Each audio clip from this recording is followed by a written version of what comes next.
السلام علیکم ورحمۃ اللہ وبرکاتہ۔ پیارے دوستو، میں محمد کیف پھر حاضر خدمت ہوں ایک نئی ویڈیو کے ساتھ۔ دوستو، شب معراج کا واقعہ اسلامی تاریخ کا ایک عظیم اور اہم واقعہ ہے۔ یہ واقعہ حضرت محمد صلی اللہ تعالی علیہ وسلم کی زندگی کا ایک سنگ میل تھا اور اللہ کی جانب سے آپ کی عظمت اور مرتبہ کا ایک کھلا مظہر تھا۔ یہ رات اس وقت ہوئی جب رسول اللہ صلی اللہ علیہ وآلہ وسلم کو اللہ تعالی نے اپنی بارگاہ میں بلایا اور ان کو اس کی عظمت کا مشاہدہ کرایا۔ اس واقعے کی تفصیل میں ایک ایسی حقیقت چھپی ہوئی ہے جس کا تعلق انسانیت کی فلاح و بہبود سے ہے۔ تو پیارے دوستو، یہ ویڈیو بہت ہی دلچسپ ہونے والی ہے۔ ویڈیو کو آخر تک ضرور دیکھیں اور ویڈیو پسند آئے تو لائک شیئر ضرور کر دیں تاکہ ہمارے اور بھی دوستوں کے پاس یہ ویڈیو پہنچ جائے۔ تو چلیے ویڈیو کو شروع کرتے ہیں۔ پیارے دوستو، شب معراج رجب کے مہینے کی 27ویں رات کو واقعہ ہوئی۔ یہ واقعہ نبوت کی 11ویں سال میں پیش آیا۔ اس وقت حضرت محمد صلی اللہ علیہ وآلہ وسلم کی زندگی میں بہت سے تکالیف اور غم تھے۔ حضرت ابو طالب اور حضرت خدیجہ رضی اللہ تعالی عنہما کی وفات کا دکھ آپ صلی اللہ علیہ وسلم پر طاری تھا۔ ان دونوں شخصیات کا آپ صلی اللہ علیہ وسلم کی زندگی میں بہت بڑا مقام تھا اور ان کے انتقال کے بعد حضرت محمد صلی اللہ علیہ وسلم کو اس سال کو عام الحزن یعنی غم کا سال کہا جاتا ہے۔ حضرت ابو طالب آپ صلی اللہ علیہ وسلم کے چچا تھے اور آپ صلی اللہ علیہ وسلم کے بچپن سے ہی سرپرستی کر رہے تھے۔ آپ کی وفات کے بعد آپ صلی اللہ علیہ وسلم کے لیے مکہ کی قوم نے مشکلات بڑھا دی اور آپ صلی اللہ علیہ وسلم کو طائف میں بھی شدید رد عمل کا سامنا کرنا پڑا۔ اس دوران حضرت خدیجہ رضی اللہ عنہا کی وفات بھی ہوئی، جو آپ صلی اللہ علیہ وآلہ وسلم کی سب سے محبت کرنے والی بیوی اور پہلی مسلمان تھی۔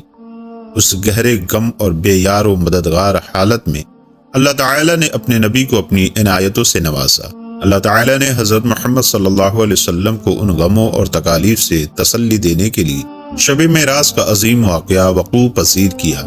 ایک رات حضرت جبریل علیہ السلام آپ کے پاس آئے اور آپ کو ایک براق نام کی سواری پر سوار کر کے لے گئے۔ براق ایک خاص سواری تھی جو ہر قدم پر 1 میل کی مسافت طے کرتی تھی۔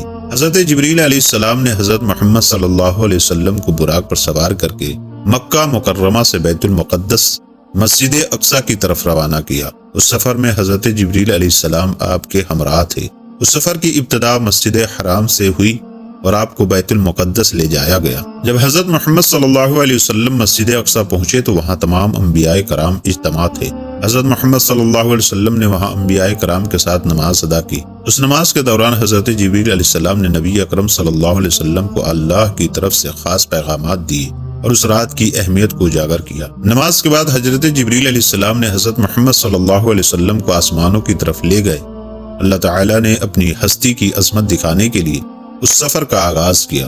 آسمانوں کا سفر 7 درجات پر مشتمل تھا اور ہر آسمان پر حضرت محمد صلی اللہ علیہ وسلم کی ملاقات مختلف انبیاء کرام سے ہوئی۔ حضرت جبریل علیہ السلام نے آپ صلی اللہ علیہ وسلم کو پہلے آسمان تک پہنچایا، پھر آسمانوں کی بلندیوں کی طرف سفر جاری رکھا۔ سب سے پہلے حضرت محمد صلی اللہ علیہ وسلم کو پہلے آسمان تک لے گئے۔ یہاں آپ صلی اللہ علیہ وسلم کی ملاقات حضرت آدم علیہ السلام سے ہوئی۔ حضرت آدم علیہ السلام نے حضرت محمد صلی اللہ علیہ وسلم کو خوش آمدید کہا اور دعا کی کہ آپ کا سفر کامیاب ہو۔ پھر حضرت محمد صلی اللہ علیہ وسلم کو دوسرے آسمان پر لے گئے جہاں حضرت یحییٰ علیہ السلام اور حضرت عیسیٰ علیہ السلام سے موجود تھے۔ دونوں نے حضرت محمد صلی اللہ علیہ وسلم کا خیر مقدم کیا اور دعا کی کہ آپ کی امت میں برکت ہو۔ تیسرے آسمان پر حضرت محمد صلی اللہ علیہ وسلم کی ملاقات حضرت یوسف علیہ السلام سے ہوئی۔ حضرت یوسف علیہ السلام نے بھی آپ صلی اللہ علیہ وسلم کا خیر مقدم کیا اور دعا کی۔ چوتھے آسمان پر حضرت محمد صلی اللہ علیہ وسلم کی ملاقات حضرت ادریس علیہ السلام سے ہوئی۔ حضرت ادریس علیہ السلام نے بھی آپ صلی اللہ علیہ وسلم کو خوش آمدید کہا۔ پانچویں آسمان پر حضرت محمد صلی اللہ علیہ وسلم کی ملاقات حضرت ہارون علیہ السلام سے ہوئی۔ حضرت ہارون علیہ السلام نے آپ کا استقبال کیا اور دعا کی کہ آپ کا سفر کامیاب ہو۔ چھٹے آسمان پر حضرت محمد صلی اللہ علیہ وسلم کی ملاقات حضرت موسیٰ علیہ السلام سے ہوئی۔ حضرت موسیٰ علیہ السلام نے آپ صلی اللہ علیہ وسلم کا خیر مقدم کیا اور دعا کی کہ آپ کی امت کامیاب ہو۔